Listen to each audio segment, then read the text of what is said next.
দর্শক, কিশোরগঞ্জের হাওরে পুরোদমে চলছে ধান কাটার উৎসব। ধান কেটে শুকিয়ে ঘরে তুলতে ব্যস্ত সময় পার করছেন কৃষানীরা। কিশোরগঞ্জের হাওর থেকে ধান কাটার বিস্তারিত জানিয়েছেন সহকর্মী টিটু দাস। কিশোরগঞ্জের হাওরে ধান কাটা শুরু হয়েছে এবং ধান ঘরে তোলার কাজও চলছে। আর আমি এখন আছি কিশোরগঞ্জের ইটনা হাওরের বাদলা ইউনিয়নের বর্ষিকুড়া যে গ্রাম আছে, এই বর্ষিকুড়া গ্রামের পাশে এখানে অনেকগুলা খলা তৈরি করা হয়েছে।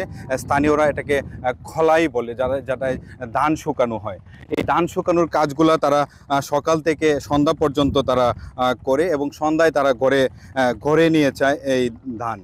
আর কিশোরগঞ্জের এই হাওরে পুরোদমে এখন চলছে এই ধান শুকানো এবং ধান কাটার কাজ। ধান কাটার কাজ কিশোরগঞ্জে এখন পর্যন্ত কৃষি অফিসের যে তথ্য মতে প্রায় 70 ভাগ ধান কাটা এখন পর্যন্ত শেষ হয়েছে। এই বৈশাখ মাসের যে ধানটা আছে, এই ধানটাকে তারা পুরো বছরটাকেই এখানে